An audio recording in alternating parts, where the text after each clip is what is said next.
ਵਾਹਿਗੁਰੂ ਜੀ ਕਾ ਖਾਲਸਾ ਵਾਹਿਗੁਰੂ ਜੀ ਕੀ ਫਤਿਹ। ਸਾਧ ਸੰਗਤ ਜੀ, ਅੱਜ ਅਸੀਂ ਇੱਕ ਖਾਸ ਮੁੱਦੇ ਨੂੰ ਲੈ ਕੇ ਆਪ ਜੀ ਦੇ ਸਨਮੁਖ ਹੋਏ ਹਾਂ। ਗੱਲ ਹੈ ਵੈਸਟ ਮਿਡਲੈਂਡ ਦੇ ਉਹ 3 ਸਿੰਘਾਂ ਦੀ ਜਿਨ੍ਹਾਂ ਨੂੰ ਭਾਰਤ ਸਰਕਾਰ ਦਬਾਅ ਪਾ ਕੇ ਯੂਕੇ ਦੀ ਗਵਰਨਮੈਂਟ ਤੇ ਐਕਸਟ੍ਰੈਡਾਈਟ ਕਰਨ ਦੀ ਕੋਸ਼ਿਸ਼ ਕਰ ਰਹੀ ਹੈ। ਇੰਤਹਾ ਇਹ ਹੈ ਕਿ ਐਕਸਟ੍ਰੈਡੀਸ਼ਨ ਆਰਡਰ ਤੇ ਸਾਈਨ ਹੋ ਚੁੱਕੇ ਨੇ ਤੇ ਉਸ ਐਕਸਟ੍ਰੈਡੀਸ਼ਨ ਨੂੰ ਚੈਲੰਜ ਕੀਤਾ ਗਿਆ ਕੋਰਟ ਦੇ ਵਿੱਚ। ਸਾਨੂੰ ਲੋੜ ਹੈ ਆਪ ਜੀ ਦੇ ਸਹਿਯੋਗ ਦੀ ਤੇ ਨਾਲ ਹੀ ਨਾਲ ਅਸੀਂ ਇਹ ਜਾਣਨ ਦੀ ਕੋਸ਼ਿਸ਼ ਕਰੀਏ, ਇਸ ਚੀਜ਼ ਨੂੰ ਮਹਿਸੂਸ ਕਰੀਏ ਕਿ ਉਹ ਪਰਿਵਾਰਾਂ ਦਾ, ਉਹਨਾਂ ਸਿੰਘਾਂ ਦਾ ਦਰਦ ਕੀ ਹੈ। ਮੈਂ ਥੋੜਾ ਜਿਹਾ ਇਸ ਕੇਸ ਨੂੰ ਇੰਟਰੋਡਿਊਸ ਕਰਾਂ ਇਸ ਤੋਂ ਪਹਿਲਾਂ ਮੈਂ ਅੱਜ ਦੇ ਆਪਣੇ ਪੈਨਲ ਨੂੰ ਜ਼ਰੂਰ ਇੱਥੇ ਇੰਟਰੋਡਿਊਸ ਕਰਨਾ ਚਾਹੁੰਦਾ। ਮੇਰੇ ਨਾਲ ਮਾਨਵਜੋਤ ਸਿੰਘ ਜੀ ਜੋ ਕਿ part of Sikh human right campaign ਨੇ, ਜਿਹੜੀ ਕਿ ਇਸ ਕੇਸ ਦੀ ਕੈਂਪੇਨ ਕਰ ਰਹੀ ਹੈ। ਉਸ ਤੋਂ ਬਾਅਦ ਮੇਰੇ ਨਾਲ ਭਾਈ ਸਾਹਿਬ ਕੁਲਵੰਤ ਸਿੰਘ ਜੀ ਮਠੱਡਾ ਜੋ ਕਿ ਅਕਾਲੀ ਦਲ ਅੰਮ੍ਰਿਤਸਰ ਦੇ ਨਾਲ ਸੰਬੰਧਿਤ ਨੇ ਔਰ ਹਮੇਸ਼ਾ ਹੀ ਫੋਰ ਫਰੰਟ ਤੇ ਹੁੰਦੇ ਨੇ ਜਿੱਥੇ ਕੌਮ ਦੀ ਗੱਲ ਆਉਂਦੀ ਹੈ। ਸਾਡੇ ਬੜੇ ਸਤਿਕਾਰਯੋਗ ਲਵਸ਼ਿੰਦਰ ਸਿੰਘ ਜੀ FSO ਦੇ ਨਾਲ ਜੋ ਕਿ ਸੰਬੰਧਿਤ ਨੇ, ਤੇ ਭਾਈ ਜੋਗਾ ਸਿੰਘ ਜੀ ਵਰਲਡ ਸਿੱਖ ਪਾਰਲੀਮੈਂਟ ਤੇ FSO ਦੇ ਨਾਲ ਸੰਬੰਧਿਤ ਨੇ। ਅਸੀਂ ਸਾਰੇ ਜਾਣਦੇ ਹਾਂ। ਮੈਂ ਬਹੁਤਾ ਸਮਾਂ ਨਾ ਲੈਂਦੇ ਹੋਏ ਇਸ ਤੋਂ ਪਹਿਲਾਂ ਕਿ ਆਪਾਂ ਇਹਨਾਂ ਨੂੰ ਸਵਾਲ ਪੁੱਛੀਏ ਔਰ ਕੀ ਹੈ ਅੱਜ ਦਾ ਖਾਸ ਮੁੱਦਾ, ਥੋੜੀ ਜਿਹੀ ਕੇਸ ਤੇ ਨਿਗਾਹ ਮਾਰ ਲਈਏ ਕਿ ਆਖਿਰ ਗੱਲ ਕੀ ਹੈ। ਜਿਹੜੇ ਇਹ ਸਿੰਘ ਨੇ, ਇਹ ਸਿੰਘ ਇੱਥੇ ਦੇ ਪੜ੍ਹੇ ਲਿਖੇ, ਇੱਥੇ ਦੇ ਜੰਮਪਲ ਸਿੰਘ, ਇਹਨਾਂ ਦੇ ਬਾਬਤ 2009 ਦੇ ਵਿੱਚ ਵੀ ਇੱਕ ਕੇਸ ਆਇਆ ਸੀ ਜਿਸ ਨੂੰ ਕਿ ਇੱਥੇ ਦੀ ਪੁਲਿਸ ਨੇ ਇਨਵੈਸਟੀਗੇਟ ਕਰਕੇ ਇਹਨਾਂ ਨੂੰ ਤੱਕ ਕਲੀਨ ਚਿੱਟ ਦਿੱਤੀ ਸੀ। ਉਸ ਕਲੀਨ ਚਿੱਟ ਦੇ ਬਾਵਜੂਦ ਅੱਜ ਉਹੀ ਸੇਮ ਕੇਸ 11 ਸਾਲਾਂ ਬਾਅਦ ਉਸ ਨੂੰ ਹਾਈਲਾਈਟ ਕੀਤਾ ਔਰ ਇਹਨਾਂ ਦੀ ਹਵਾਲਗੀ ਮੰਗੀ ਗਈ ਹੈ ਹਿੰਦੁਸਤਾਨ ਦੀ ਸਰਕਾਰ ਵੱਲੋਂ। ਕੀ ਅਸੀਂ ਇਹ ਹੋਣ ਦੇਵਾਂਗੇ? ਕੀ ਅਸੀਂ ਜੇ ਹੋ ਗਿਆ ਤੇ ਉਹਦਾ ਸਾਡੇ ਤੇ ਕੀ ਅਸਰ ਹੈ, ਅੱਜ ਇਸ ਨੂੰ ਵੀ ਜਾਣਾਂਗੇ। ਔਰ ਨਾਲ ਹੀ ਨਾਲ ਮੈਂ ਪਹਿਲਾਂ ਹੀ ਇਹ ਗੱਲ ਦੱਸ ਦੇਵਾਂ ਕਿ 4 ਸਤੰਬਰ ਨੂੰ ਜੋ ਕਿ ਇੱਥੇ ਸਮੈਥਿਕ ਗੁਰਦੁਆਰਾ ਦੇ ਹਾਲ ਦੇ ਵਿੱਚ ਜਿਹੜਾ ਹੈ ਕਿ ਇੱਕ ਪੰਥਕ ਕਾਨਫਰੰਸ ਸੱਦੀ ਜਾ ਰਹੀ ਹੈ। 4 ਸਤੰਬਰ 4 ਵਜੇ ਤੋਂ ਲੈ ਕੇ 6 ਵਜੇ ਸ਼ਾਮ ਦਾ ਸਮਾਂ ਗੁਰੂ ਨਾਨਕ ਗੁਰਦੁਆਰਾ ਸਮੈਥਿਕ ਦੇ ਫੰਕਸ਼ਨ ਹਾਲ ਦੇ ਵਿੱਚ ਇੱਕ ਪੰਥਕ ਕਾਨਫਰੰਸ ਸੱਦੀ ਜਾ ਰਹੀ ਹੈ। ਤਕਰੀਬਨ ਹਰ ਇੱਕ ਜਥੇਬੰਦੀ ਨੂੰ ਇਸ ਗੱਲ ਦਾ ਖੁੱਲਾ ਸੱਦਾ ਹੈ ਕਿ ਆਓ ਤੇ ਅਸੀਂ ਪੁਰਜ਼ੋਰ ਕੋਸ਼ਿਸ਼ ਕਰੀਏ ਕਿ ਸਾਡੇ ਸਿੰਘ ਸਾਡੇ ਆਪਣੇ ਘਰਾਂ ਵਿੱਚ ਰਹਿਣ, ਇਹਨਾਂ ਨੂੰ ਇੱਥੇ ਦੀ ਗਵਰਨਮੈਂਟ ਜਿਹੜਾ ਇੰਡੀਆ ਨੂੰ ਨਾ ਸੌਂਪੇ। ਸੋ ਇਹਦੇ ਬਾਰੇ ਅਸੀਂ ਵੱਧ ਜਾਣਕਾਰੀ ਲੈਣੇ ਆ। ਅੱਜ ਜਿਹੜੇ ਸਾਡੇ ਨਾਲ ਪਹਿਲੇ ਗੈਸਟ ਮੌਜੂਦ ਨੇ, ਮਾਨਵਜੋਤ ਸਿੰਘ ਜੀ, ਤੁਸੀਂ ਪਾਰਟ ਹੈਗੇ ਹੋ ਇਸ ਸਿੱਖ ਹਿਊਮਨ ਰਾਈਟਸ ਕੈਂਪੇਨ ਦਾ, ਤੇ ਮੇਰਾ ਆਪ ਜੀ ਨੂੰ ਸਵਾਲ ਹੈ ਕਿ ਸਾਨੂੰ ਇਸ ਕੇਸ ਬਾਰੇ ਸੰਗਤਾਂ ਨੂੰ ਥੋੜੀ ਵੱਧ ਜਾਣਕਾਰੀ ਦਿਓ ਤਾਂ ਕਿ ਅਸੀਂ ਕੁਝ ਇੱਕ ਨਤੀਜਿਆਂ ਤੇ ਪਹੁੰਚ ਸਕੀਏ ਕਿ ਆਖਿਰ ਇਹ ਕੇਸ ਕਿਸ ਲਈ ਹੈ ਔਰ ਸਿੱਖ ਕੌਮ ਤੇ ਇਹਦੇ ਤੇ ਵੱਡਾ ਪ੍ਰਭਾਵ ਕੀ ਪਏਗਾ। ਮਾਨਵਜੋਤ ਸਿੰਘ ਜੀ। ਵਾਹਿਗੁਰੂ ਜੀ ਕਾ ਖਾਲਸਾ ਵਾਹਿਗੁਰੂ ਜੀ ਕੀ ਫਤਿਹ। ਦਾਸ ਨੂੰ ਸਿੱਖ ਹਿਊਮਨ ਰਾਈਟਸ ਜਥੇਬੰਦੀਆਂ ਦੇ ਸਿੰਘਾਂ ਵੱਲੋਂ ਹੁਕਮ ਹੋਇਆ ਕਿ ਵੀ ਕੇਸ ਦੀ ਜਾਣਕਾਰੀ ਆਪ ਸੰਗਤਾਂ ਦੇ ਮੂਹਰੇ ਸਾਹਮਣੇ ਲਿਆਉਣ ਵਾਸਤੇ। ਸੋ ਕੇਸ ਸਾਧ ਸੰਗਤ ਜੀ ਇਸ ਤਰ੍ਹਾਂ ਆ, 2009 ਵਿੱਚ ਇੱਕ ਜਥੇਬੰਦੀ RSS ਰਾਸ਼ਟਰੀ ਸਵੈਮ ਸੇਵਕ ਸੰਘ, ਉਹਨਾਂ ਦੇ ਇੱਕ ਸਬ ਬ੍ਰਾਂਚ ਰਾਸ਼ਟਰੀ ਸਿੱਖ ਸੰਗਤ ਦਾ ਇੱਕ ਖਾਸ ਵਿਅਕਤੀ ਤੇ 2009 ਵਿੱਚ ਅਟੈਕ ਹੋਇਆ ਸੀ। ਉਸ ਤੋਂ ਬਾਅਦ ਉਹਦੀ ਡੈਥ ਹੋ ਗਈ ਸੀ 2009 ਵਿੱਚ ਹੀ। ਤੇ ਉਸ ਤੋਂ ਬਾਅਦ ਜੋ ਹਿੰਦੁਸਤਾਨ ਦੀ ਸਰਕਾਰ ਨੇ ਕੀ ਕੀਤਾ, ਉਹਨਾਂ ਨੂੰ ਇਹ ਸਾਜ਼ਿਸ਼ ਦੀ ਰੰਗ ਲਿਆਉਣ ਵਾਸਤੇ ਉਹਨਾਂ ਨੇ ਖਾਸ ਕਰਕੇ ਜਿਹੜੇ ਬਾਹਰਲੇ ਸਿੱਖ ਆ ਉਹਨਾਂ ਤੇ ਇਹ ਥੋਪਣ ਵਾਸਤੇ ਉਹਨਾਂ ਨੇ ਕੀ ਕੀਤਾ ਕਿ ਜਿਹੜੇ ਖਾਸ ਕਰਕੇ ਸਿੰਘ ਜਿਹੜੇ ਇਸ ਸੇਵਾ ਕਰਦੇ ਸੀ, ਪੰਥ ਦੀ ਸੇਵਾ ਕਰਦੀ ਸੀ, ਕੋਈ ਹਿਊਮਨ ਰਾਈਟਸ ਦੀ ਗੱਲ ਚੁੱਕਦੀ ਸੀ, ਉਹਨਾਂ ਦੇ ਨਾਲ ਜੋੜਨ ਦਾ ਉਹਨਾਂ ਨੇ ਯਤਨ ਕੀਤਾ। ਸੋ 2010 ਵਿੱਚ ਇਹ ਕੇਸ ਪੂਰੀ ਤਰ੍ਹਾਂ ਇਨਵੈਸਟੀਗੇਟ ਕੀਤਾ ਗਿਆ। ਹਿੰਦੁਸਤਾਨ ਦੀ ਸਰਕਾਰ, ਪੰਜਾਬ ਪੁਲਿਸ ਅਤੇ ਨਾਲ ਨਾਲ ਇੱਥੇ ਵੈਸਟ ਮਿਡਲੈਂਡਸ ਦੀ ਨਗਰ ਨਿਵਾਸੀ ਜਿਹੜੀ ਪੁਲਿਸ ਆ, ਸਾਰਿਆਂ ਨੇ ਤਕਰੀਬਨ ਰਲ ਮਿਲ ਕੇ ਇਹ ਕੇਸ ਇਨਵੈਸਟੀਗੇਟ ਕੀਤਾ ਤੇ ਉਸ ਤੋਂ ਬਾਅਦ ਉਹਨਾਂ ਨੇ ਡਿਕਲੇਅਰ ਕੀਤਾ NFA ਨੋ ਫਰਦਰ ਐਕਸ਼ਨ, ਭਾਵ ਕਿ ਕਲੀਨ ਚਿੱਟ ਇਸ ਕੇਸ ਵਿੱਚ ਕੁਝ ਹੈ ਨਹੀਂ, ਕੋਈ ਇਸ ਤਰ੍ਹਾਂ ਦੀ ਗੱਲ ਨਹੀਂ ਕਿ ਵੀ ਇਹ 3 ਸਿੰਘਾਂ ਨੇ ਕੋਈ ਲਿੰਕ ਆ ਉਸ ਕੇਸ ਨਾਲ ਜਿਹੜਾ 2009 ਵਿੱਚ ਸੀ। ਉਹ ਕੇਸ ਆਪਾਂ ਸਮਝਿਆ ਕਿ ਵੀ ਉਹ ਫਿਨਿਸ਼ ਆ, ਤੇ ਇਸ ਤਰ੍ਹਾਂ ਨਹੀਂ ਸੀ। ਪਿਛਲੇ ਸਾਲ ਦਸੰਬਰ ਦੇ ਮਹੀਨੇ ਇਹ 3 ਸਿੰਘਾਂ ਨੂੰ ਫੇਰ ਗ੍ਰਿਫਤਾਰ ਕੀਤਾ ਗਿਆ। ਗ੍ਰਿਫਤਾਰ ਕਰਕੇ ਇਹ ਵੈਸਟਮਿਨਸਟਰ ਕੋਰਟ ਲੈ ਕੇ ਗਏ ਤੇ ਉੱਥੇ ਹੋਮ ਸੈਕਟਰੀ ਨੇ ਸਾਈਨ ਕੀਤਾ ਸੀ ਇਹਨਾਂ ਦਾ ਐਕਸਟ੍ਰੈਡੀਸ਼ਨ ਵਾਰੰਟ, ਮਤਲਬ ਉਹਨੇ ਇਜਾਜ਼ਤ ਦਿੱਤੀ ਸੀ ਭਾਰਤ ਸਰਕਾਰ ਨੂੰ ਕਿ ਇਹਨਾਂ ਨੂੰ ਤੁਸੀਂ ਲੈ ਕੇ ਜਾ ਸਕਦੇ ਹੋ ਉਹੀ ਕੇਸ ਵਿੱਚ। ਤੇ ਆਪਾਂ ਜਦ ਇਹ ਸੋਚੀਏ ਕਿ 11 ਸਾਲਾਂ ਵਿੱਚ ਕੀ ਚੇਂਜ ਹੋਇਆ, ਕੁਝ ਵੀ ਨਹੀਂ ਚੇਂਜ ਹੋਇਆ। ਨਾ ਕੋਈ ਨਵਾਂ ਐਵੀਡੈਂਸ, ਨਾ ਕੋਈ ਨਵਾਂ ਗਵਾਹ ਜਾਂ ਕੋਈ ਚੀਜ਼ ਇਸ ਤਰ੍ਹਾਂ ਦੀ ਹੈ ਨਹੀਂ। ਕੇਵਲ ਜਿਹੜੀ ਅੰਤਰਰਾਸ਼ਟਰੀ ਸਿਆਸਤ ਆ ਉਹਦੇ ਵਿੱਚ ਜ਼ਰੂਰ ਆਪਾਂ ਨੂੰ ਤਕਰੀਬਨ ਪਤਾ ਹੀ ਆ ਫਰਕ ਪਿਆ ਹੈਗਾ ਆ। ਤੇ ਜਿਹੜੀ ਜਥੇਬੰਦੀ ਦਾ ਵਿਅਕਤੀ ਹੈਗਾ ਆ ਇਸ ਕੇਸ ਵਿੱਚ, ਉਹਨਾਂ ਦੀ ਨੇੜਤਾ ਹਿੰਦੁਸਤਾਨ ਦੀ ਸਰਕਾਰ ਦੇ ਨਾਲ ਇਸ ਵੇਲੇ ਆਪਾਂ ਨੂੰ ਪਤਾ ਕਾਫੀ ਜ਼ਿਆਦਾ ਆ, ਤਾਂ ਕਰਕੇ ਇਹ ਕੇਸ ਦੁਬਾਰਾ ਚਲਾਇਆ ਗਿਆ ਆ।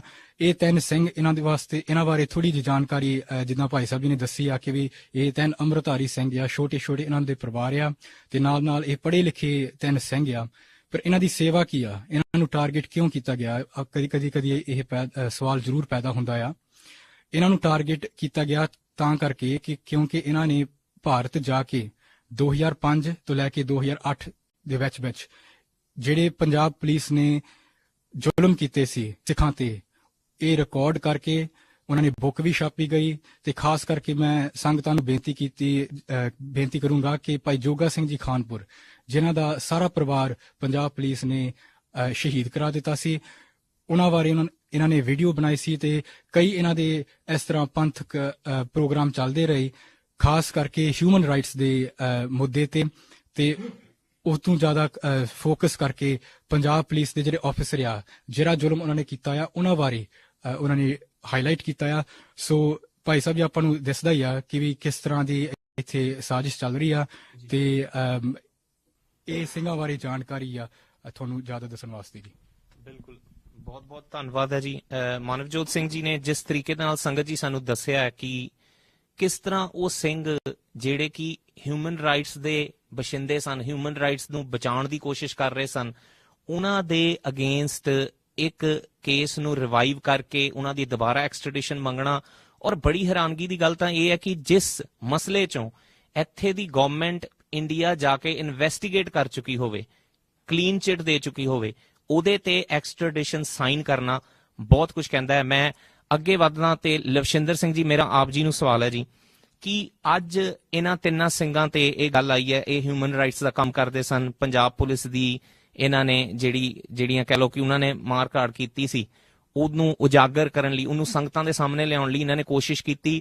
ਕਿਤੇ ਨਾ ਕਿਤੇ ਇਹ ਵਿੰਡਿਕਟਿਵ ਵੀ ਲੱਗਦਾ ਕੇਸ, ਔਰ ਮੇਰੇ ਖਿਆਲ ਨਾਲ ਪਹਿਲੀ ਵਾਰੀ ਨਹੀਂ। ਜੇ ਅਸੀਂ ਗੱਲ ਕਰੀਏ ਜਗਤਾਰ ਸਿੰਘ ਜੌਹਲ ਦੀ, ਕਰੀਬਨ ਉਹਨਾਂ ਦੇ ਨਾਲ ਵੀ ਏਦਾਂ ਹੋਇਆ। ਵੈਬਸਾਈਟ ਚਲਾਉਂਦੇ ਸਨ ਤੇ ਉਹਨਾਂ ਨੂੰ ਇੰਡੀਆ ਦੇ ਵਿੱਚ ਹੁਣ ਕਿੰਨੇ ਚਿਰ ਹੋ ਗਿਆ ਉਹਨਾਂ ਨੂੰ ਉੱਥੇ ਰੱਖਿਆ ਹੋਇਆ, ਇੱਥੇ ਦੇ ਸਿਟੀਜ਼ਨ ਹੋਣ ਦੇ ਬਾਵਜੂਦ। ਅਰਵਿੰਦਰ ਸਿੰਘ, ਹੋਰ ਜੇ ਸਿੰਘਾਂ ਦੀ ਗੱਲ ਕਰੀਏ, ਉਹ 3 ਸਿੰਘਾਂ ਨੂੰ ਸਿਰਫ ਧਾਰਮਿਕ ਲਿਟਰੇਚਰ ਰੱਖਣ ਕਰਕੇ ਉਮਰ ਕੈਦ ਕੀਤੀ ਗਈ ਔਰ ਸੈਡੀਸ਼ਨ ਦੇ ਕੇਸ ਉੱਥੇ ਲਾਏ ਗਏ ਨੇ। ਮੇਰਾ ਆਪ ਜੀ ਨੂੰ ਸਵਾਲ ਹੈ ਕਿ ਇਹ ਜਿਹੜਾ ਕੇਸ ਹੈ, ਇਹਦੀ ਐਕਸਟ੍ਰੈਡੀਸ਼ਨ ਨੂੰ ਤੁਸੀਂ ਕਿਸ ਤਰੀਕੇ ਦੇ ਨਾਲ ਦੇਖਦੇ ਹੋ ਔਰ ਸੰਗਤ ਨੂੰ ਕੀ ਕਹਿਣਾ ਚਾਹੋਗੇ? ਵਾਹਿਗੁਰੂ ਜੀ ਕਾ ਖਾਲਸਾ, ਵਾਹਿਗੁਰੂ ਜੀ ਕੀ ਫਤਿਹ। ਅਗਰ ਇਹਨਾਂ 3 ਸਿੰਘਾਂ ਨੂੰ ਇੱਥੋਂ ਡਿਪੋਰਟ ਕਰ ਦਿੱਤਾ ਜਾਂਦਾ ਤਾਂ ਭਾਰਤ ਦੇ ਵਿੱਚ ਇਹਨਾਂ ਦੇ ਨਾਲ ਕਦੀ ਵੀ ਫੇਅਰ ਟ੍ਰਾਇਲ ਨਹੀਂ ਹੋ ਸਕੇਗਾ, ਕਿਉਂਕਿ ਨਾ ਉੱਥੇ ਕਦੀ ਸਿੱਖਾਂ ਨਾਲ ਹੋਇਆ ਤੇ ਨਾ ਹੀ ਹੋ ਰਿਹਾ ਤੇ ਨਾ ਹੀ ਹੋਣਾ। ਉਹਦੀਆਂ 2 ਮਿਸਾਲਾਂ ਆਪਣੇ ਸਾਹਮਣੇ ਆ।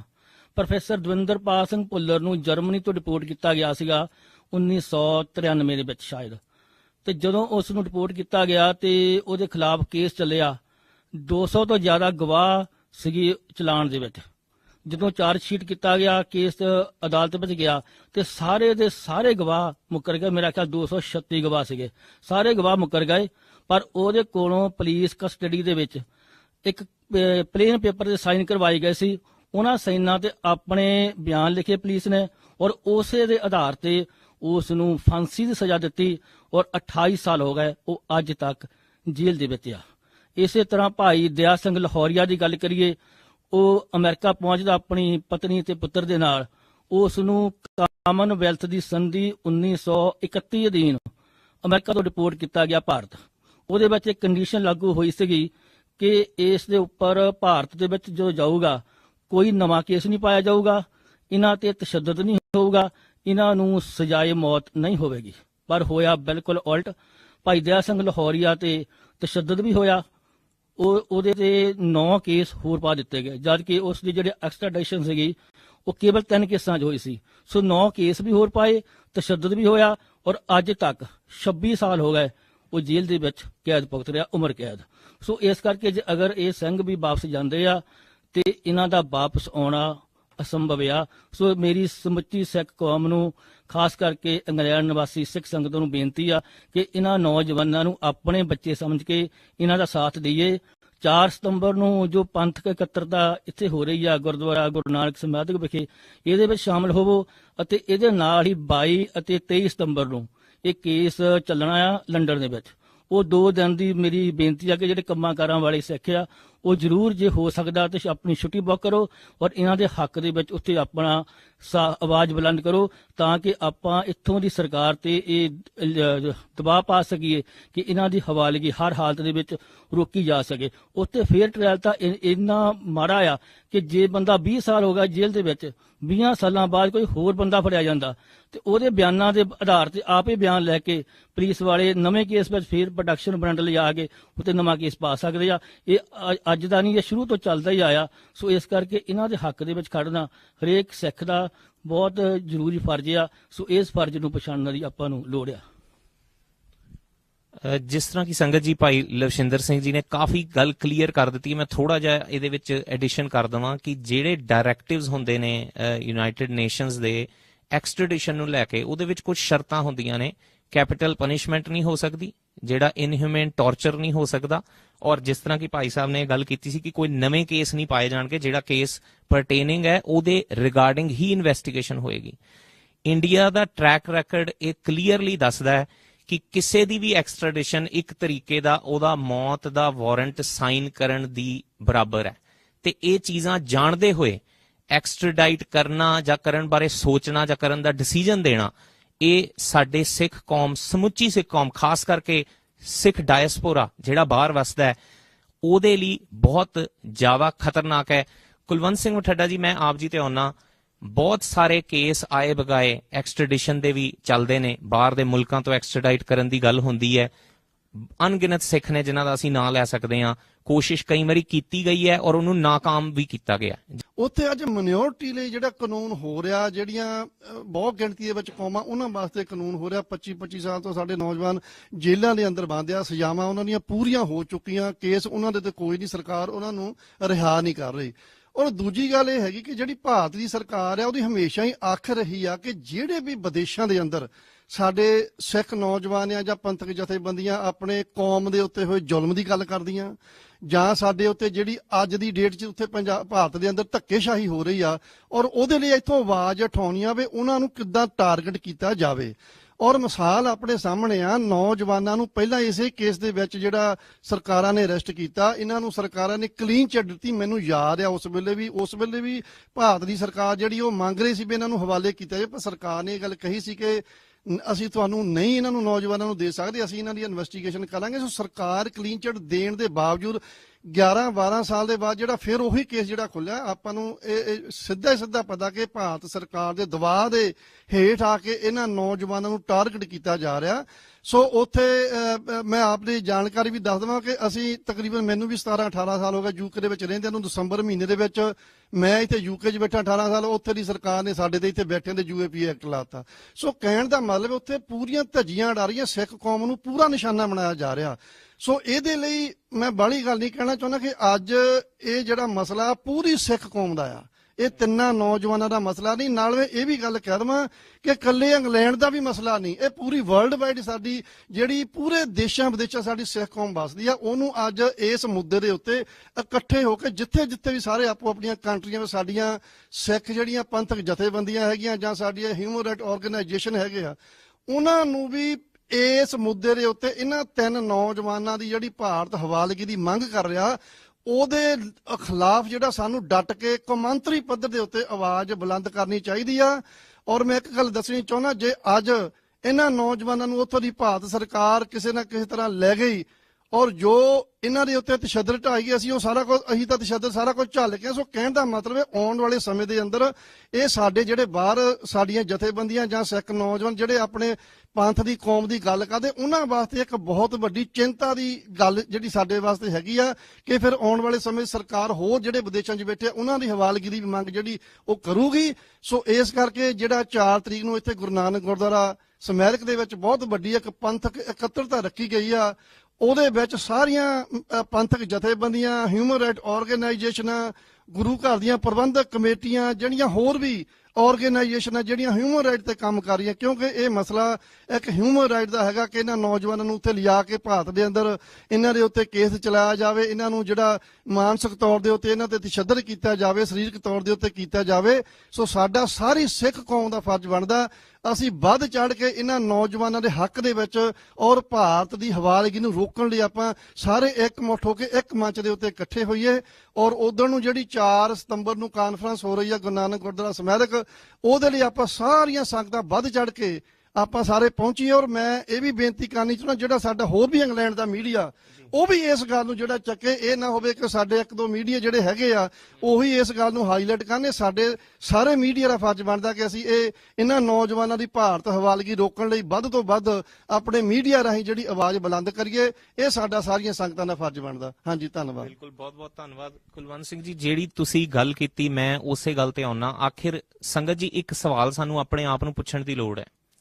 ਜੱਗੀ ਜੌਲ ਇਧਰੋਂ ਉੱਥੇ ਲੈਂਡ ਕਰਦਾ ਹੈ, ਉਹਨੂੰ ਫੜਦੇ ਨੇ, ਅੱਜ ਤੱਕ ਉਹਨੂੰ ਛੱਡਿਆ ਨਹੀਂ, ਚਾਹੇ ਉਹਦੇ ਤੇ ਕੇਸ ਜਿੰਨਾ ਮਰਜ਼ੀ ਵੀਕ ਹੋਵੇ ਜਾਂ ਕੁਝ ਹੋਵੇ। ਅੱਜ ਸਾਡੇ ਲਈ ਸੰਗਤ ਜੀ ਇੱਕ ਹੋਰ ਨਵਾਂ ਚੈਲੰਜ ਹੈ।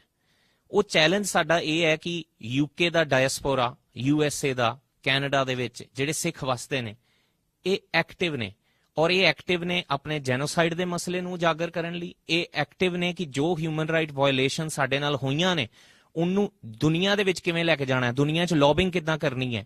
ਤੇ ਇਹ ਇੱਕ ਵੱਡਾ ਕਾਰਨ ਹੈ ਕਿ ਸਾਨੂੰ ਟਾਰਗੇਟ ਕੀਤਾ ਗਿਆ। ਇਹ ਇੱਕ ਨੈਕਸਟ ਲੈਵਲ ਦਾ ਹਮਲਾ ਹੈ ਸਾਡੇ ਤੇ। ਇਹ ਇੱਕ ਮੈਂ ਸਮਝਦਾ ਕਿ ਕਹਿਣਾ ਨਹੀਂ ਚਾਹੀਦਾ, ਪਰ ਇਹ ਸ਼ਾਇਦ ਇੱਕ ਤਰੀਕੇ ਦੀ ਇੱਕ ਸਰਜੀਕਲ ਸਟ੍ਰਾਈਕ ਹੈ ਸਾਡੇ ਤੇ ਕਿ ਸਾਡੇ ਘਰਾਂ ਦੇ ਵਿੱਚ ਬੈਠਿਆਂ ਨੂੰ ਸਾਨੂੰ ਫੜ ਕੇ ਧਰੂ ਕੇ ਇੰਡੀਆ ਲਿਜਾਣ ਦੀ ਕੋਸ਼ਿਸ਼ ਹੋ ਰਹੀ ਹੈ। ਮੇਰੇ ਨਾਲ ਭਾਈ ਜੋਗਾ ਸਿੰਘ ਜੀ, FSO ਵਰਲਡ ਸਿੱਖ ਪਾਰਲੀਮੈਂਟ ਤੋਂ।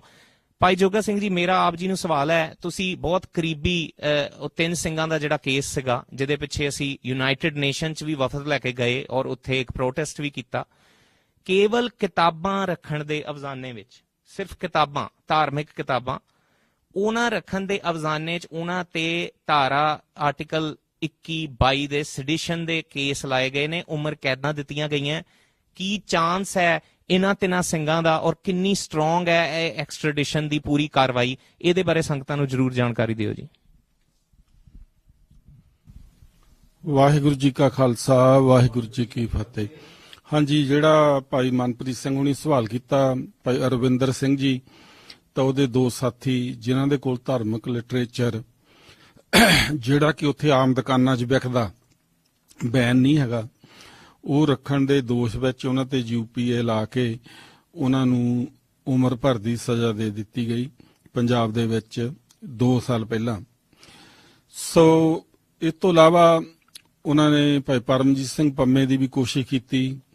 ਉਹ ਇੰਗਲੈਂਡ ਦੀਆਂ ਜਾਂ ਵਿਦੇਸ਼ਾਂ ਦੀਆਂ ਸੰਗਤਾਂ ਨੇ ਰਲ ਮਿਲ ਕੇ ਉਹਦਾ ਆਪਾਂ ਮੁਕਾਬਲਾ ਕੀਤਾ, ਉਹ 'ਚ ਆਪਾਂ ਨੂੰ ਸਫਲਤਾ ਮਿਲੀ। ਹੁਣ ਇਹਨਾਂ ਨੌਜਵਾਨਾਂ ਨੂੰ ਉਹ ਐਕਸਟ੍ਰੈਡਾਈਟ ਕਰਨਾ ਚਾਹੁੰਦੇ ਆ। ਐਕਸਟ੍ਰੈਡੀਸ਼ਨ ਤੇ ਡਿਪੋਰਟੇਸ਼ਨ ਦੇ ਵਿੱਚ ਫਰਕ ਆ। ਡਿਪੋਰਟ ਉਹਨੂੰ ਕੀਤਾ ਜਾਂਦਾ ਜਿਹੜਾ ਉੱਥੋਂ ਕੋਈ ਦੌੜ ਕੇ ਆਇਆ ਹੋਵੇ, ਐਕਸਟ੍ਰੈਡਾਈਟ ਉਹਨੂੰ ਕੀਤਾ ਜਾਂਦਾ ਹੋਵੇ ਜਿਹੜਾ ਇੱਥੇ ਦਾ ਰਹਿਣ ਵਾਲਾ, ਉਹਨੂੰ ਵਾਪਸ ਭੇਜਿਆ ਜਾਣਾ ਹੋਵੇ। ਸੋ ਮੇਰੀ ਜਿਹੜਾ ਕਹਿਣ ਦਾ ਭਾਵ ਹੈ ਕਿ ਜੇ ਆਪਾਂ ਸਾਰੀਆਂ ਸੰਗਤਾਂ ਰਲ ਮਿਲ ਕੇ, ਗੁਰਦੁਆਰਿਆਂ ਪ੍ਰਬੰਧਕ ਕਮੇਟੀਆਂ, ਜਥੇਬੰਦੀਆਂ, ਆਮ ਸਿੱਖ ਸੰਗਤ ਆਪਾਂ ਰਲ ਕੇ ਕੋਸ਼ਿਸ਼ ਕਰੀਏ, ਆਪਾਂ ਇਸ ਕੇਸ ਦੇ ਵਿੱਚ ਵੀ ਸਫਲਤਾ ਪ੍ਰਾਪਤ ਕਰ ਸਕਦੇ ਹਾਂ। ਸੋ ਮੇਰੀ ਸਾਰਿਆਂ ਅੱਗੇ ਬੇਨਤੀ ਹੈ ਕਿ ਅਗਲੇ ਹਫ਼ਤੇ ਜਿਹੜੀ ਇੱਥੇ ਕਾਨਫਰੰਸ ਰੱਖੀ ਗਈ ਆ ਸ਼ਾਮ ਨੂੰ 4 ਵਜੇ, ਕਿ ਸਾਰੇ ਗੁਰਦੁਆਰੇ ਵਾਲੇ ਪ੍ਰਬੰਧਕ ਵੀ ਵਿਹਲੇ ਹੋ ਜਾਣ ਤੇ ਜਥੇਬੰਦੀਆਂ ਦੇ ਨੁਮਾਇੰਦੇ ਇੱਥੇ ਪਹੁੰਚ ਕੇ ਆਪਾਂ ਸਾਰੇ ਰਲ ਕੇ ਸਲਾਹ ਕਰੀਏ ਆਪਾਂ ਨੈਕਸਟ ਸਟੈਪਸ ਕੀ ਟੇਕ ਕਰ ਸਕਦੇ ਹਾਂ, ਜਿਹਦੇ ਨਾਲ ਜੋ ਇਹਨਾਂ ਨੌਜਵਾਨਾਂ ਦੀ ਐਕਸਟ੍ਰੈਡੀਸ਼ਨ ਦੀ ਗੱਲਬਾਤ ਹੋ ਰਹੀ ਹੈ ਉਹ ਰੁਕ ਸਕੇ ਤਾਂ ਆਪਾਂ ਸਫਲਤਾ ਪ੍ਰਾਪਤ ਕਰ ਸਕੀਏ। ਪਰ ਇਹ ਗੱਲ ਮੈਂ ਆਪਣੇ ਦਿਲ ਤੇ ਹੱਥ ਰੱਖ ਕੇ ਕਹਿ ਸਕਦਾ ਕਿ ਘੱਟ ਗਿਣਤੀ ਦੇ ਕਿਸੇ ਵੀ ਕੌਮ ਦੇ ਵਿਅਕਤੀ ਨੂੰ ਭਾਰਤ ਵਿੱਚ ਇਨਸਾਫ ਮਿਲਣਾ ਬਹੁਤ ਮੁਸ਼ਕਲ ਹੈ, ਕਿਉਂਕਿ ਇੱਕ ਕੇਸ ਆ, ਇੱਕ ਬੰਦੇ ਨੂੰ ਮੈਂ ਜਾਣਦਾ, ਉਹਨੂੰ ਜਿਹੜਾ ਉੱਤੇ ਦੇ ਦੋਸ਼ ਸੀ ਉਹਨੂੰ 5 ਸਾਲ ਸਜ਼ਾ ਹੋਣੀ ਸੀ।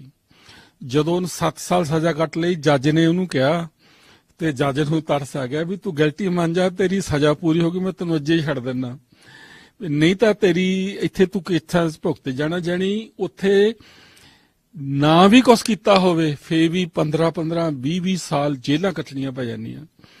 ਸੋ ਦੂਸਰੀ ਜਿਹੜੀ ਗੱਲ ਮੈਂ ਸੰਗਤਾਂ ਦੇ ਧਿਆਨ ਗੋਚਰੇ ਲਿਆਉਣੀ ਚਾਹੁੰਦਾ ਜਿਹੜਾ ਵੀ ਬੰਦਾ ਵਿਦੇਸ਼ਾਂ ਦੇ ਵਿੱਚ ਐਕਟਿਵ ਆ ਸਿੱਖ ਮੁੱਦਿਆਂ ਨੂੰ ਲੈ ਕੇ ਜਾਂ ਸਿੱਖਾਂ ਤੇ ਹੋਏ ਜਿਹੜੇ ਤਸ਼ੱਦਦ ਆ ਜਾਂ ਜ਼ੁਲਮ ਜਾਂ ਜੋ ਕੁਛ ਪਿੱਛੇ 84 ਤੋਂ ਬਾਅਦ ਹੋਇਆ, ਜਿਹੜਾ ਵੀ ਆਵਾਜ਼ ਉਠਾਉਂਦਾ ਆ ਉਹਨੂੰ ਚੁੱਪ ਕਰਾਉਣ ਲਈ ਇਹ ਸਟੈਪ ਆ। ਤੇ ਜੇ ਇਹ ਲੈ ਗਏ ਤਾਂ ਜਿੱਦਾਂ ਆਪਣੇ ਅੰਗਰੇਜ਼ੀ ਦੇ ਕਹਿੰਦੇ ਫਲੱਡ ਗੇਟਸ ਖੋਲਣ ਵਾਲੀ ਗੱਲ ਆ, ਤਾਂ ਫਿਰ ਸ਼ਾਇਦ ਇਹ ਨਹੀਂ ਪੈਸੇ ਦੀ ਗੱਲ ਹੋ ਜਾਣੀ ਆ। ਇਸ ਕਰਕੇ ਇਹਨੂੰ ਰੋਕਣਾ, ਇਸ ਸਫਲਤਾ ਪ੍ਰਾਪਤ ਕਰਨੀ ਆਪਣੇ ਲਈ ਨਿਹਾਇਤ ਜ਼ਰੂਰੀ ਹੈ। ਸੋ ਆਪਣੀ ਕੋਈ ਓਪੀਨੀਅਨ ਹੋਵੇ, ਆਪਣੀ ਕੋਈ ਵਿਚਾਰਧਾਰਾ ਹੋਵੇ, ਇਹ ਜਿਹੜਾ ਮਸਲਾ ਹੈ ਪੰਥਕ ਆ। ਇਸ ਮਸਲੇ ਤੇ ਆਪਾਂ ਸਾਰੇ ਇੱਕ ਪਲੇਟਫਾਰਮ ਤੇ ਹੋਣੇ ਚਾਹੀਦੇ ਆ। ਇੱਥੇ ਆਪਣੇ ਐਮਪੀਜ਼ ਵਗੈਰਾ ਹੋਰ ਸਰਕਾਰ ਦੇ ਜਿਹੜੇ ਵੀ ਅਦਾਰਿਆਂ ਤੇ ਆਪਾਂ ਚਿੱਠੀ ਪੱਤਰ ਕਰਕੇ ਪ੍ਰੈਸ਼ਰ ਪਾ ਸਕਦੇ ਆ। ਨਾਓ ਇਜ਼ ਦਾ ਟਾਈਮ, ਹੁਣ ਲੋੜ ਆ। ਤਾਂ ਆਪਾਂ ਵੱਧ ਚੜ ਕੇ ਸਾਰੇ ਜਾਣੇ ਆਪਣਾ ਯੋਗਦਾਨ ਪਾਈਏ ਤਾਂ ਜੋ ਇਸ ਮਸਲੇ ਵਿੱਚ ਆਪਾਂ ਸਫਲਤਾ ਪ੍ਰਾਪਤ ਕਰ ਸਕੀਏ। ਇਹ ਗੱਲ ਮੈਂ ਦੁਬਾਰਾ ਫੇਰ ਰਿਪੀਟ ਕਰਦਾ ਕਿ ਭਾਰਤ ਵਿੱਚ ਕਿਸੇ ਵੀ ਘੱਟ ਗਿਣਤੀ ਕੌਮ ਦੇ ਕਿਸੇ ਵੀ ਵਿਅਕਤੀ ਨੂੰ ਇਨਸਾਫ ਨਹੀਂ ਮਿਲ ਸਕਦਾ। ਤੇ ਇਸ ਲਈ ਇਹ ਜਿਹੜੇ ਬਾਹਰਲੇ ਸਿੱਖ ਆ ਜਿਹੜੇ ਐਕਟਿਵ ਆ, ਕੰਪੇਨ ਕਰਦੇ ਸਾਡੀ ਹਿਊਮਨ ਰਾਈਟਸ ਦੀ, ਦਿੱਲੀ ਦੇ ਕਤਲੇਆਮ ਦੀ ਜਾਂ ਹੋਰ, ਉਹਨਾਂ ਸਾਰਿਆਂ ਨੂੰ ਚੁੱਪ ਕਰਾਉਣ ਦੀ ਸਾਜ਼ਿਸ਼ ਆ। ਸੋ ਜੇ ਇਹਦੇ ਵਿੱਚ ਭਾਰਤ ਸਰਕਾਰ ਸਫਲ ਹੋ ਗਈ ਤਾਂ ਆਪਣੇ ਸਾਰਿਆਂ ਲਈ ਬਾਹਰ ਆਪਣੀ ਗੱਲ ਕਰਨੀ ਜਿਸ ਤਰ੍ਹਾਂ ਆਪਾਂ ਹੁਣ ਕਰਦੇ ਹਾਂ ਮੁਸ਼ਕਲ ਹੋਵੇਗੀ। ਇਸ ਲਈ ਇਹ ਬਹੁਤ ਇੰਪੋਰਟੈਂਟ ਆ, ਨਿਹਾਇਤ ਜ਼ਰੂਰੀ ਆ। ਸਾਰੇ ਰਲ ਮਿਲ ਕੇ ਇਹ 'ਚ ਆਪਣਾ ਯੋਗਦਾਨ ਪਾਓ। ਆਪਾਂ ਅਗਲੇ ਹਫ਼ਤੇ ਸਾਰੇ ਸਿਰ ਜੋੜ ਕੇ ਬੈਠੀਏ, ਦੇਖੀਏ ਆਪਾਂ ਕੀ ਉਪਰਾਲੇ ਕਰ ਸਕਦੇ ਆ, ਕੀ ਉਦਮ ਕਰ ਸਕਦੇ ਆ, ਕਿਹਦੇ ਨਾਲ ਚਿੱਠੀ ਪੱਤੀ ਕਰਨ ਦੀ ਲੋੜ ਆ, ਸਰਕਾਰ ਦੇ ਕਿਹੜੇ ਮਹਿਕਮੇ ਨੂੰ ਕਰਨ ਦੀ ਲੋੜ ਆ, UNO ਜਾਂ ਜਿੱਥੇ ਜਿੱਥੇ ਵੀ ਆਪਣੀ ਅਪਰੋਚ ਹੋ ਸਕਦੀ ਆਪਾਂ ਨੂੰ ਕਰਨ ਦੀ ਜ਼ਰੂਰਤ ਹੈ। ਸੋ ਅਗਲੇ ਹਫ਼ਤੇ ਸਾਰੇ ਆਓ। Guru Nanak Gurdwara Smethwick High Street West Midlands ਵਿਖੇ 4 ਵਜੇ ਸ਼ਾਮ ਨੂੰ ਸ਼ੁਰੂ ਹੋਵੇਗਾ ਪ੍ਰੋਗਰਾਮ, 6-7 ਵਜੇ ਤੱਕ ਉਹਦੀ ਸਮਾਪਤੀ ਆ। ਸੋ ਸਾਰਿਆਂ ਨੂੰ ਉਸ ਵਿੱਚ ਪਹੁੰਚਣ ਦੀ ਅਪੀਲ ਕੀਤੀ ਜਾਂਦੀ ਹੈ। ਜਿੱਦਾਂ ਮੈਂ ਪਹਿਲੇ ਕਿਹਾ, ਆਪਦੀ ਵਿਚਾਰਧਾਰਾ ਕੋਈ ਹੋਵੇ, ਆਪ ਕਿਸੇ ਸੰਸਥਾ ਨਾਲ ਵੀ ਸੰਬੰਧ ਰੱਖਦੇ ਹੋਵੋ, ਖਾਸ ਕਰਕੇ ਜਿਹੜੇ ਹਿਊਮਨ ਰਾਈਟਸ ਨਾਲ ਜਾਂ ਪ੍ਰਿਜ਼ਨਰਸ ਨਾਲ ਜਾਂ ਇਸ ਤਰ੍ਹਾਂ ਦੀਆਂ ਜਿਹੜੀਆਂ ਸੰਸਥਾਵਾਂ ਜਿਨ੍ਹਾਂ ਕੋਲ ਐਕਸਪੀਰੀਅੰਸ ਹੈ ਇਸ ਫੀਲਡ ਦੇ ਵਿੱਚ, ਉਹਨਾਂ ਨੂੰ ਖਾਸ ਕਰਕੇ ਸੱਦਾ ਦੇਣਾ ਚਾਹੁੰਦੇ ਹਾਂ ਕਿ ਤੁਸੀਂ ਆਪਣੀ ਐਕਸਪਰਟੀਜ਼ ਆ ਕੇ ਇਹਦੇ ਵਿੱਚ ਆਪਣੀ ਦੱਸੋ, ਤਾਂ ਜੋ ਤੁਹਾਡੀ ਐਕਸਪਰਟੀਜ਼ ਦਾ ਲਾਭ ਉਠਾ ਕੇ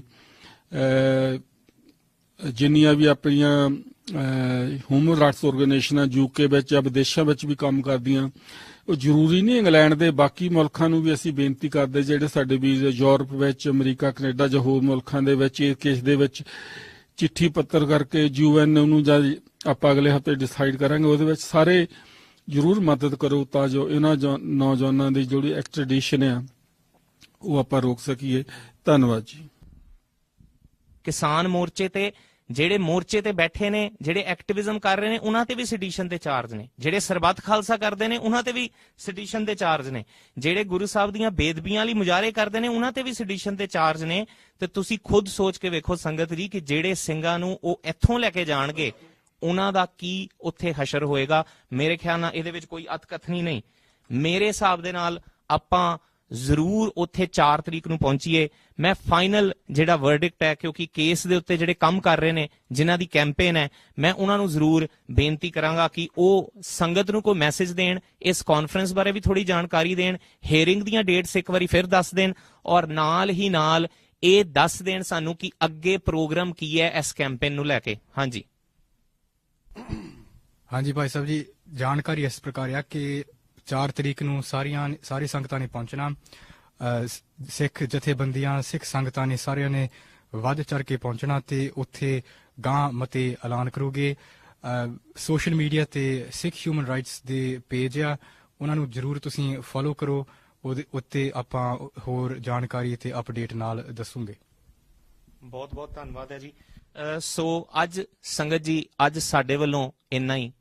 ਮੈਂ ਅਖੀਰ ਤੇ ਆਪ ਜੀ ਨੂੰ ਸਿਰਫ ਇੱਕ ਹੀ ਬੇਨਤੀ ਕਰਦਾ, ਤੁਸੀਂ ਵੈਬਸਾਈਟ ਤੇ ਜਾ ਕੇ ਇਹਦੀਆਂ ਹੋਰ ਡੀਟੇਲਸ ਜਿਹੜੀਆਂ ਨੇ ਉਹ ਦੇਖ ਸਕਦੇ ਹੋ। ਤੁਸੀਂ ਹੈਸ਼ਟੈਗ ਫੋਲੋ ਕਰ ਸਕਦੇ ਹੋ, ਜਿਹੜੇ ਕਿ ਸਾਡੇ ਹੈਸ਼ਟੈਗ ਨੇ 3 ਵੈਸਟ ਮਿਡਲੈਂਡ 3 ਤੇ sikhhumanrights.com। ਇਸ ਹੈਸ਼ਟੈਗ ਨੂੰ ਤੁਸੀਂ ਕਰੋ। ਆਪਣੇ ਐਮਪੀਆਂ ਨੂੰ ਇਸ ਕੇਸ ਬਾਰੇ ਜਾਣੂ ਕਰਾਓ, ਆਪਣੀ ਲੋਕਲ ਪੋਲਿਟਿਕਸ ਵਿੱਚ ਇਹਦੇ ਬਾਰੇ ਲੌਬਿੰਗ ਕਰੋ, ਖੁੱਲ੍ਹੇਆਮ ਕਰੋ। ਇਹ ਸਿੰਘ ਕੋਈ ਪਰਾਏ ਨਹੀਂ, ਇਹ ਤੁਹਾਡੇ ਆਪਣੇ ਘਰ ਦੇ ਜੀ ਨੇ, ਇਹਨਾਂ ਨੂੰ ਉਸ ਤਰ੍ਹਾਂ ਹੀ ਟਰੀਟ ਕਰੋ। ਜੇ ਤੁਹਾਡੇ ਘਰ ਤੋਂ ਕੋਈ ਇਧਰੋਂ ਪਰਮਾਨੈਂਟਲੀ ਲੈ ਜਾਏ ਔਰ ਟੌਰਚਰ ਦੇ ਵਿੱਚ ਕੈਦਖਾਨਿਆਂ 'ਚ ਸੁੱਟ ਦੇ, ਜਾਂ ਉਹਨਾਂ ਦੇ ਨਾਲ ਕੈਪੀਟਲ ਪਨਿਸ਼ਮੈਂਟ ਜਾਂ ਇਹੋ ਜਿਹੀਆਂ ਚੀਜ਼ਾਂ ਹੋਣ, ਕੀ ਤੁਸੀਂ ਬਰਦਾਸ਼ਤ ਕਰ ਲੋਗੇ? ਕੀ ਤੁਸੀਂ ਜਿਹੜਾ ਇਸ ਚੀਜ਼ ਨੂੰ ਸਹਾਰ ਸਕੋਗੇ? ਸੰਗਤ ਜੀ ਜ਼ਰੂਰ ਸੋਚਿਓ। ਇਹਨਾਂ ਤਿੰਨਾਂ ਹੀ ਸਿੰਘਾਂ ਬਾਰੇ ਮੈਂ ਦੁਬਾਰਾ ਰਿਪੀਟ ਕਰਦਾ, ਅੰਮ੍ਰਿਤਧਾਰੀ ਸਿੰਘ ਨੇ, ਇੱਥੇ ਦੇ ਬੌਰਨ ਬ੍ਰੈਡ ਨੇ, ਔਰ ਇਹਨਾਂ ਦੇ ਛੋਟੇ ਛੋਟੇ ਬੱਚੇ ਨੇ। ਸਾਧ ਸੰਗਤ ਜੀ, ਜੇ ਉਹ ਇੱਥੇ ਦੇ ਬ੍ਰੈਡ ਵਿਨਰ ਨੇ ਆਪਣੇ ਪਰਿਵਾਰਾਂ ਦੇ, ਜੇ ਇਹਨਾਂ ਨੂੰ ਐਕਸਟ੍ਰੈਡਾਈਟ ਕੀਤਾ ਜਾਂਦਾ ਹੈ, ਇਹਨਾਂ ਦੇ ਪਰਿਵਾਰਾਂ ਤੇ ਕੀ ਬੀਤੇਗੀ, ਉਹਨਾਂ ਦੇ ਅੱਗੋਂ ਗਾਂ ਰਿਸ਼ਤੇਦਾਰਾਂ ਤੇ ਕੀ ਬੀਤੇਗੀ। ਦੂਸਰੀ ਗੱਲ ਇਹ ਵੀ ਸੋਚਣ ਵਾਲੀ ਹੈ, ਆਖਿਰ ਇਹ ਐਕਸਟ੍ਰੈਡੀਸ਼ਨ 3 ਸਿੰਘਾਂ ਦੀ ਨਹੀਂ ਸਾਧ ਸੰਗਤ ਜੀ, ਇਹ ਐਕਸਟ੍ਰੈਡੀਸ਼ਨ ਹੈ ਸਾਡੇ ਐਕਟਿਵਿਜ਼ਮ ਦੀ। ਇਹ ਐਕਸਟ੍ਰੈਡੀਸ਼ਨ ਹੈ ਜਿਹੜੀ ਸਾਡੀ ਅੱਜ ਤੱਕ ਅਸੀਂ ਜਦੋਜਹਿਦ ਕੀਤੀ ਹੈ, ਜਿਹੜੀ ਅੱਜ ਤੱਕ ਅਸੀਂ ਘਾਲਣਾ ਘਾਲੀ ਹੈ ਆਪਣੇ ਜੈਨੋਸਾਈਡ ਨੂੰ ਲੋਕਾਂ ਤੱਕ ਪਹੁੰਚਾਉਣ ਲਈ, ਵੈਸਟ ਤੱਕ ਪਹੁੰਚਾਉਣ ਲਈ, ਇਹ ਉਹਦੀ ਐਕਸਟ੍ਰੈਡੀਸ਼ਨ ਹੈ। ਇਹ ਸਾਨੂੰ ਡਕਿਆ ਜਾ ਰਿਹਾ ਸਦਾ ਵਾਸਤੇ।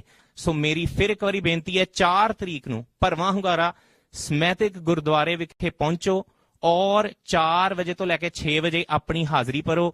ਖੁੱਲਾ ਸੱਦਾ ਹੈ ਸਾਰੀਆਂ ਹੀ ਜਥੇਬੰਦੀਆਂ ਨੂੰ, ਸਾਰੀਆਂ ਹੀ ਹਿਊਮਨ ਰਾਈਟ ਆਰਗੇਨਾਈਜੇਸ਼ਨਸ ਨੂੰ, ਪਹੁੰਚੋ ਔਰ ਇਸ ਪ੍ਰੋਗਰਾਮ ਨੂੰ ਸਫਲ ਬਣਾਓ ਤਾਂ ਕਿ ਇਸ ਮੀਟਿੰਗ ਦੇ ਵਿੱਚੋਂ ਅਸੀਂ ਅਗਲੀ ਕਾਰਵਾਈ ਕੱਢ ਸਕੀਏ ਕਿ ਇਹਨਾਂ ਕੇਸਾਂ ਦੀਆਂ ਹੀਅਰਿੰਗਸ ਤੋਂ ਪਹਿਲਾਂ ਸਿੱਖ ਕੌਮ ਨੇ ਕੀ ਕਰਨਾ ਹੈ, ਮੈਂ ਕੀ ਕਰਨਾ ਹੈ, ਤੁਸੀਂ ਕੀ ਕਰਨਾ ਹੈ। ਫਿਰ ਮਿਲਦੇ ਹਾਂ KTV ਤੇ।